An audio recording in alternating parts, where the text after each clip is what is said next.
Hi guys, last video के अंदर हमने कुछ टॉपिक कवर किए थे जो एक दूसरे के साथ रेलिवेंट थे। तो मेन हमारा टॉपिक था एहसान। तो उसके रेलिवेंट हमने तज़किया के बारे में पढ़ा था, तज़किया नफ्स के बारे में यानी सेल्फ प्योरिफिकेशन के बारे में पढ़ा था। सूफीज़म को हमने डिफ़ाइन किया था उसके अंदर, और तसव्वुफ़ के बारे में देखा था। तो वो टॉपिक, वो जो वीडियो थी वो थी एहसान वाले टॉपिक की, मतलब प्योर उसके बारे में डिटेल थी। इसके अंदर हम और ज़्यादा डिटेल में देखेंगे एक और टॉपिक को जिसका नाम है सेल्फ प्योरिफिकेशन, और इसे तज़किया नफ्स भी बोला जाता है।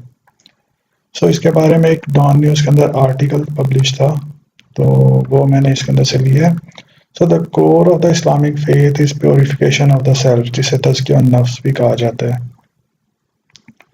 तो इसके बारे में जो कुरान और हदीस के रेफरेंस हम वो डिस्कस करेंगे और देखेंगे। According to the scholar Amin एहसान इस्लाई, इनके अकॉर्डिंग ये कहा गया था कि दुनिया में लोगों को परफॉर्म और टीच करना तज़किया के बारे में, इसलिए प्रॉफिट्स को ज़मीन पे भेजा गया था। According to the scholar Amin Ahsan Islahi, the ultimate objective of religion and शरिया and the real purpose of sending prophets was performing and teaching tazkiyah. It is within the nature of human that they must keep themselves physically clean. In Islam this cleanliness very important, मतलब इस्लाम के अंदर cleanliness की बड़ी important है। Body के clean होना बहुत important है। इवन जो है, अगर आपके पास पानी भी नहीं है तो भी आप स्टोन या डस्ट, जिसे तयम्मुम का प्रोसेस कहा जाता है, ये करना भी ज़रूरी है, वरना नमाज जो वो नहीं अलाउ। तो बॉडी की क्लीनलीनेस बड़ी इंपॉर्टेंट है। हज़रत सल्लम ने फरमाया कि Allah, the prophet Muhammad peace be upon is reported to have said, Allah is pure like purity, he is clean and like cleanliness, he is gorgeous like he is generous like generosity, he is hospitable and love hospitality, so clean your courtyard. सो ये था body की cleanliness के बारे में। सो जो हमारा topic है self purification या तज़किया नफ्स, ये है नफ्स की क्लीनलीनेस के बारे में। We must take practical steps to purify ourselves. तो अब नफ्स के बारे में किस तरह से है, but while dirt and germ is visible and easily removed, it is obvious for one to observe the spots on one's nafs. It is less obvious, I am sorry मैं यहाँ पे मिस्टेक कर गया हूँ। जो नफ्स के ऊपर जो स्पॉट्स हैं उनको डिटरमिन करना जो वो बहुत मुश्किल है, वो मतलब पॉसिबल ही नहीं है।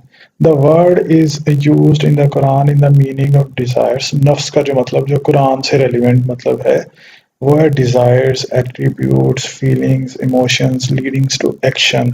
ठीक है, अब हम जो है हमारा मेन होगा, जो अभी हमने जो पेज खोला हुआ जो इसके ऊपर हम देखेंगे कि डिवाइड करेंगे। जो हम तज़किया नफ्स के बारे में यहाँ पे पढ़ रहे हैं, ये जो हमारा टॉपिक है, हम देखेंगे कि नफ्स की टाइप क्या हैं जो हमारे मतलब हम जिनको डिस्कस करेंगे इसके अंदर वीडियो के अंदर। तो वो 3 टाइप्स हैं। एक है नफ्स अमारा, दूसरा है नफ्स लवामा, और तीसरा है नफ्सुल मुतमइन्ना। तो जो नफ्स अमारा है, when human being submit to their desires without putting any limits और boundaries, they are using their नफ्स अमारा। So as stated in Quran, इसके बारे में जो कुरानी रेफरेंस है वो ये है कि by the soul and the proportion and the order given to it and its enlightenment as to its wrong and its right.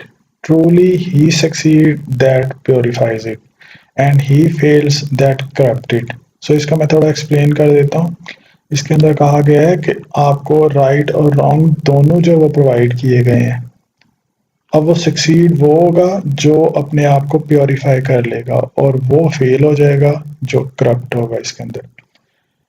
तो जो हमारे पास और डिविजन्स हैं नफ्स की, नफ्स लवामा और नफ्स मुतमइन्ना, ये वो स्टेज है which is the state reached at which the person and the gods are satisfied.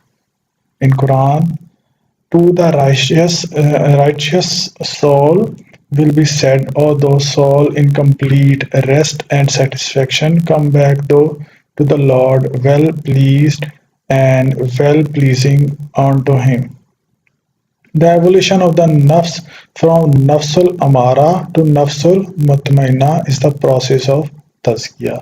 So जितनी भी हमने पीछे डिस्कशन की है तज़किया नफ्स के लिए और सेल्फ प्योरिफिकेशन के लिए की थी, तो यहाँ पे आके इस लाइन के ऊपर ये कंप्लीट होती है. द एवोल्यूशन ऑफ द नफ्स फ्रॉम नफ्सुल अमारा टू नफ्सुल मुतमइन्ना इज द प्रोसेस ऑफ तज़किया and it is entirely within the power of human beings. So अब इसके आगे जो बताया गया कि किस तरह से आजकल की जो लाइफ है उसके अंदर हम कर सकते हैं, इसको अप्लाई कर सकते हैं. हम आजकल क्या कर रहे हैं, like there are many things that we consider as a way of life and don't think about their relevance to sin and purification. Eating heavy late night dinners इतना होता है कि हम फजर की नमाज के लिए भी वेक अप नहीं हो सकते हैं. और इसके अलावा बताया गया है कि we post scandalous stories and comments about the people on the social media every day. So इसके अंदर हमने नफ्स जो है वो तज़किया नफ्स को बिल्कुल इग्नोर कर दिया है, कोई सेल्फ प्योरिफिकेशन के बारे में बात नहीं है. सो कंक्लूजन के अंदर ये है कि प्रैक्टिकल स्टेप्स लेने की ज़रूरत है फॉर तज़किया. नॉट ओनली डेली प्रेयरिंग, इसका मतलब ये नहीं है कि आप हर टाइम जो नमाजें और रोज़े और ये करें. एक्चुअल जो मीनिंग है that is restraining ourselves from negative emotions and adopting a kind and compassionate attitude towards every living being on earth. Essentially, this is also meant a simple lifestyle, using resources only to the extent that we used and giving as much as we can do to others. So जो हमारी last video थी उसके अंदर भी हमने इससे relevant topics जो है वो डिस्कस किए थे.